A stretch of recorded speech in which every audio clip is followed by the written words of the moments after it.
Hello everyone. I hope everybody is healthy and safe. Minoxidil. बहुत आपने इस product के बारे में सुना होगा, किसी ने आपको बताया होगा या आपने किसी को बताया होगा मिनॉक्सिडिल के बारे में. One of the most commonly available products over the counter is minoxidil, especially for hair problems. So आज इसके बारे में हम पूरा अच्छे से नॉलेज लेंगे, पूरी इन्फॉर्मेशन डिस्कस करूंगी, हिस्ट्री बताऊंगी कैसे शुरू हुआ था, कैसे काम करता है, क्यों कुछ लोगों पे काम करता है और कुछ लोगों पे नहीं काम करता, किस तरह की फॉर्मुलेशंस अवेलेबल है और राइट तरीका क्या है इसका यूज करने का. So make sure you see the video till the end, subscribe to our channel and hit the bell icon. Also, if you have any questions, please share in the comment box. We'll be very happy to answer all your questions.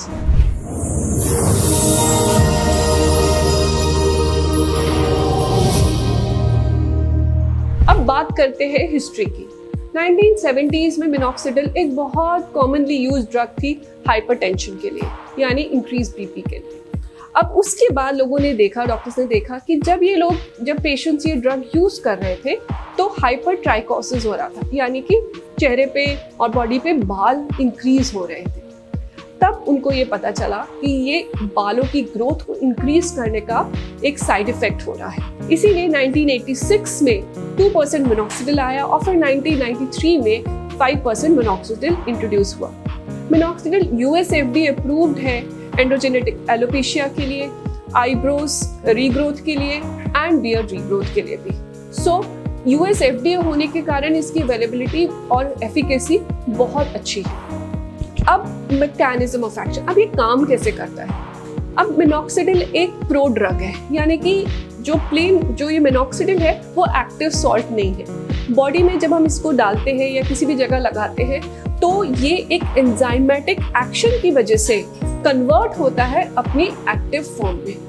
वो enzyme उसको कहते हैं हम सल्फोट्रांसफरेज. अब सल्फोट्रांसफरेज enzyme हमारी hair की outer root में होता है. जितना एंजाइम एक्टिविटी ज़्यादा होगी उतना इफेक्ट ज़्यादा होगा. अब यही डिटरमिन करता है कि उसका एक्शन कितना स्ट्रॉन्ग है.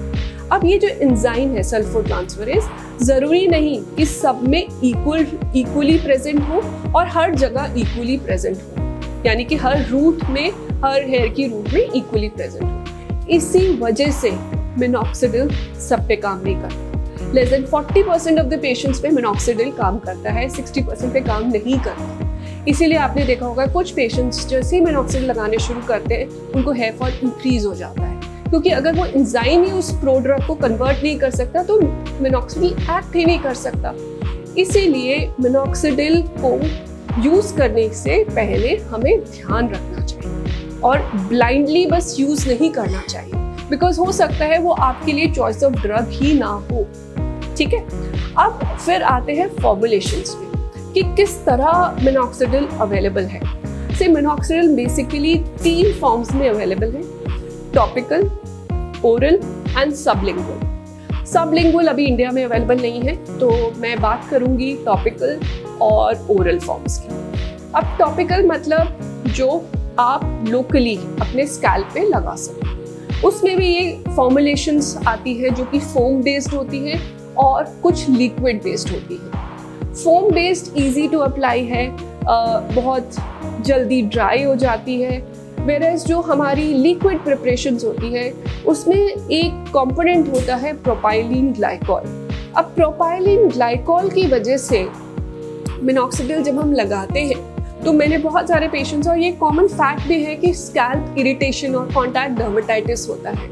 इसीलिए जो आप मिनॉक्सिडिल के साथ देखते हो कि कुछ पेशेंट्स को डैंड्रफ जैसा इंक्रीज हो गया या इचिंग हो गई या रेडनेस बढ़ गई, वो इस कंपोनेंट की वजह से ही होती है. अब जो डोज है टॉपिकल में वो यूजुअली फीमेल्स के लिए हम 2% से स्टार्ट करते हैं, जो कि ट्वाइस डेली बोला जाता है, और मेल्स के लिए 5% से स्टार्ट करते हैं, twice daily applications.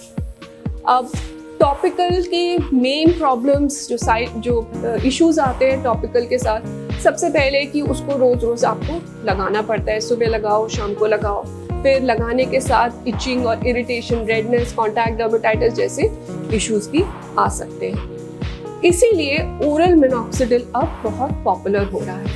Oral minoxidil एक छोटी सी टैबलेट होती है जो कि 0.25 मिलीग्राम से 1 मिलीग्राम की डोज में अगर हम रोज लेते हैं, 0.25 यूजली फीमेल्स के लिए देते हैं, 1 मिलीग्राम हम यूजली मेल्स के लिए स्टार्ट करते हैं। इससे बहुत अच्छे इफेक्ट्स आपको दिखते हैं। अब इसके साथ क्या प्रॉब्लम्स हो सकती है, अगर आप इंक्रीज डोज लेते हो तो फ्लूइड रिटेंशन की, स्वेलिंग होने की ये प्रॉब्लम बहुत होती है ओरल मिनॉक्सिडिल के साथ, पर वो हायर डोजेस में होती है। अगर आप लो डोजेस ले रहे हो 0.25 मिलीग्राम या 0.5 मिलीग्राम या 1 मिलीग्राम, इस तरह के साइड इफेक्ट्स नहीं होते।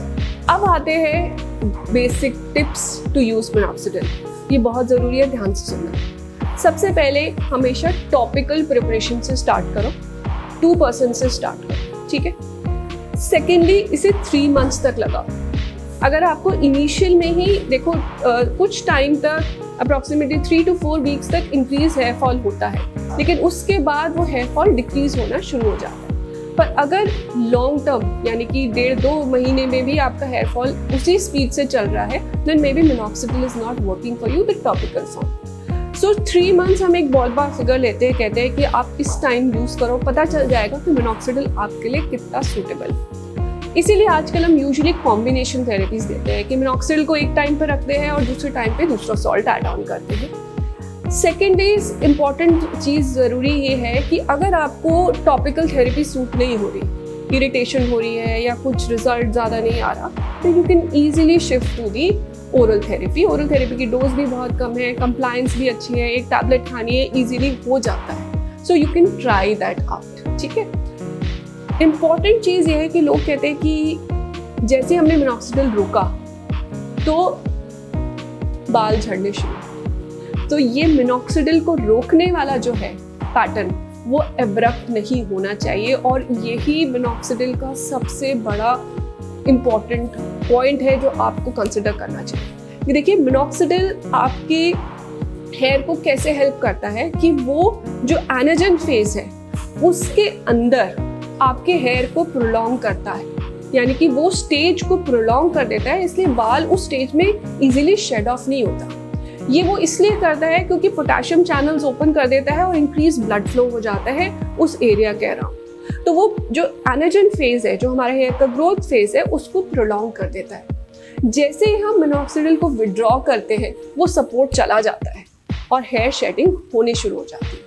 इसलिए आइडियल तरीका क्या है कि मिनॉक्सिडिल को कभी भी एब्रप्टली आपने स्टॉप नहीं करना, ठीक है।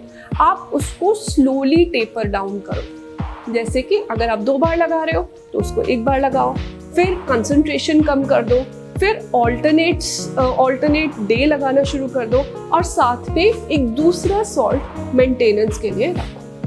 तभी जो आपने मिनॉक्सिडिल से रिजल्ट अचीव किया है उसको आप लंबे टाइम तक उसका इफेक्ट ले पाएंगे। तो minoxidil is a very very good salt to use, but उसका राइट तरीका पता होना चाहिए, तभी आप उसकी इफेक्टिवनेस को अपने लिए यूज कर पाओगे।